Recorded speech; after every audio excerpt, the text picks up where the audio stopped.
मौज मस्ती में लाड़काणो रोड झमट वावट पुलिस ऐं ॾुआरियुनि विच में मुबैना पुलिस मुक़ाबलो पेश आयो आहे। मुक़ाबले दौरान फायरिंग जी ॾेवत में पुलिस पारां हिकु ॾुआरी खे ज़ख़्मी हालत में गिरफ़्तार करण जी दावा कई वई आहे। गिरफ़्तार ॾुआरी जी सुञाणप शाहिद शर जे नाले सां थी आहे। ज़ख़्मी ॾुआरी खे तिबी इमदाद लाइ मक़ामी अस्पताल मुंतक़िल कयो वियो आहे। पुलिस मूजिबि गिरफ़्तार ॾुआरी शाहिद शर केतिरनि ई केस में पुलिस खे घुर्बल हुयो।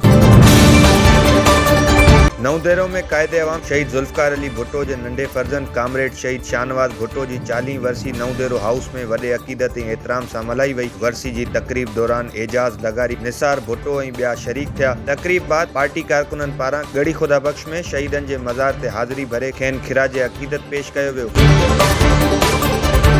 कंडियारो में यूसी कंदरा जे रहवासियुनि पारां यूसी चेयरमैन ऐं यूसी सेक्रेटरी ख़िलाफ़ प्रेस क्लब आॾो एहतिजाजी मुज़ाहिरो कयो। हुन मौक़े ते मुज़ाहिरे जे अॻुवाण ख़ुर्शीद सेतो शहज़ाद गोपांग ऐं ॿियनि चयो त यूसी चेयरमैन गुज़िरियल 3 सालनि खां यूसी में को बि तरक़ियाती कमु नाहे करायो। यूसी कंदरा जी अवाम बुनियादी सहूलियतुनि खां महरूम आहे। यूसी खे मिलंदड़ बजट जाली बिलनि ज़रिए हड़प कयो थो वञे। हुननि इख़्तियारियुनि खां मुतालबो कयो त यूसी चेयरमैन ऐं यूसी सेक्रेटरी ख़िलाफ़ क़ानूनी क़दम खयां वञनि।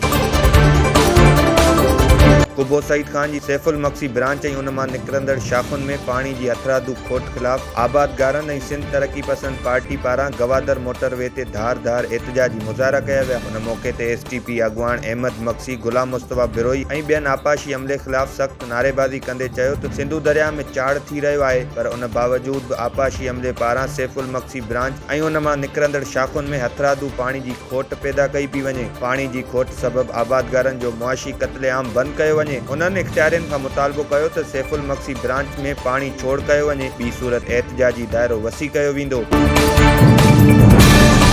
थारू शाह भरिसां हिकु हफ़्तो अॻु प्लाट जी मालिकी तां वॾनि भाइरनि खे क़त्ल कंदड़ जवाबदार नंढे भाउ खे पुलिस हथियार समेत गिरफ़्तार करण जी दावा कई आहे। मक़तूल शौकत सियाल ऐं शहज़ाद सियाल खे क़त्ल कंदड़ जवाबदार शाहनवाज़ सियाल खे टेक्निकल बुनियादुनि ते पुलिस नौशेरो फिरोज़ मां गिरफ़्तार करे वरितो। गिरफ़्तारी बाद जवाबदार बयान में एतराफ़ कयो त भाइर वालिद जे ॾिनल प्लाट ते कब्ज़ो करे वेठा हुया। बेज़ारी में भाइरनि खे क़त्ल कयो आहे।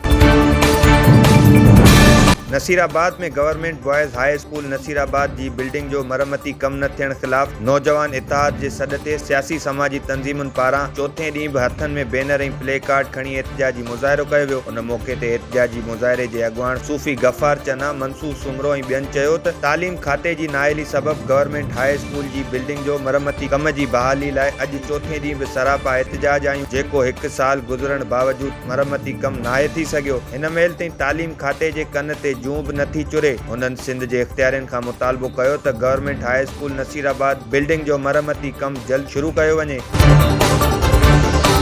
खानपुर मेयर वेझो ॻोठ आलम ख़ान गडाणी में प्लाट जी मालिकी तां गडाणी बिरादरी जी 2 धुरियुनि में झेड़ो थी पियो। झेड़े में लठियूं ऐं कुआड़ियूं लॻण सबबि ॿिन्ही धुरियुनि जा 7 ॼणा ज़ख़्मी थी पिया। ज़ख़्मियुनि में अता मोहम्मद, इरफान गडाणी, रुस्तम गडाणी समेत ॿिया शामिल आहिनि। ज़ख़्मियुनि खे पुलिस मेडिकल लेटर जारी कंदे तिबी इमदाद लाइ मक़ामी अस्पताल मुंतक़िल करे छॾियो। ॿिन्ही धुरियुनि जे माण्हुनि पारां हिक ॿिए मथां हमिलो करण जा इल्ज़ाम हयां पिया वञनि।